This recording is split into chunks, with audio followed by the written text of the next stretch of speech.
ನಾ ಕೂಲಿ ನಾಲಿ ಮಾಡಾದ್ರೂ ಪರವಾಗಿಲ್ಲ, ನನ್ನ ಮಗಿನ ಚೆನ್ನಾಗಿ ಓದಿಸ್ತೀನಿ. ನನ್ನ ಮಗಿ ಇಲ್ಲೇ ಎಲ್ಲೋ ಇತ್ತಲ್ಲ, ಎಲ್ಲಿ ತಗೋದ್ಲು? ಮಗಳೇ ಮಗಳೇ ರತ್ನ ಬಾರ ಇಲ್ಲಿ. ಏನ್ರಿ ಕರೆದ್ರಲ್ಲ?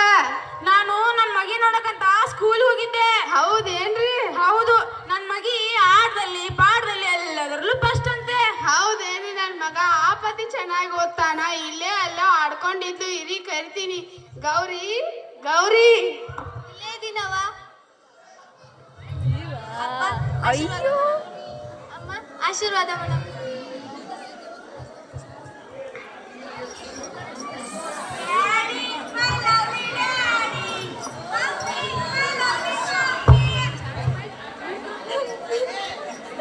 ಅಯ್ಯ ರತ್ನ ಯಾಕೆ ನನ್ನ ಮಗಳು ಅಳ್ತಾ ಇದ್ದಾಳೆ? ಗೊತ್ತಿಲ್ಲ ಕಣ್ರಿ. ಇರು ಕೇಳ್ತೀನಿ.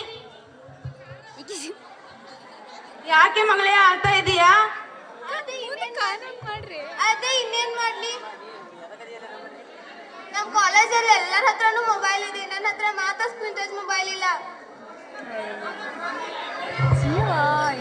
ನಾನು ನಿಮ್ಗೆ ಮೊಬೈಲ್ ಕೊಡಿಸ್ಬೋದಾಗಿತ್ತು, ಆದ್ರೆ ನನ್ನ ಹತ್ರ ಈಗ ಕಾಸಿಲ್ಲ. ತಗೊಳವ, ನನ್ನ ಮೊಬೈಲೇ ಮಾಡ್ಕೋ.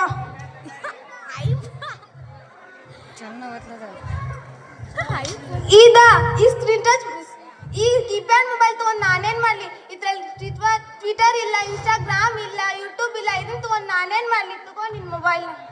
ಇಲ್ಲ ಅಮ್ಮ, ನೀನು ಕಾಲೇಜ್ಗೆ ಫಸ್ಟ್ ಬರ್ತೀಯಲ್ಲ, ಅವಾಗ ನಾನು ನಿಂಗೆ ದೊಡ್ಡ ಫೋನೇ ಕೊಡಿಸ್ತೀನಿ.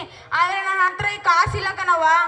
ನಂಗೆ ಈಗ ಏನ್ ಮಾಡ್ತೀಯೋ ಗೊತ್ತಿಲ್ಲ, ನಂಗೆ ಸ್ಕ್ರೀನ್ ಟಚ್ ಮೊಬೈಲೇ ಬೇಕು. ನೋಡೇ ರತ್ನ, ನನ್ನ ಮಗಳು ಎಷ್ಟು ಹಠ ಮಾಡ್ತಾ ಇದ್ದಾಳಂತ. ಆ ಮಗು ಏನ್ ತಾನೇ ಕೇಳ್ತಾ ಇದೆ? ಒಂದ್ ಮೊಬೈಲ್ ತಾನೇ ಇರ್ಲಿ, ಕೊಡಿಸ್ರಿ. ನನಗೆ ನನ್ನ ಮಗಳಿಗಿಂತ ಫೋನೇ ಹಚ್ಚಿಲ್ಲ, ಆದ್ರೆ ನನ್ನ ಹತ್ರ ಕಾಸಿಲ್ಲ ಕಣೆ. ನಿಮಗೆ ಕಾಸ್ ತಾನೇ ಬೇಕು, ಇರಿ ಒಂದ್ ನಿಮಿಷ.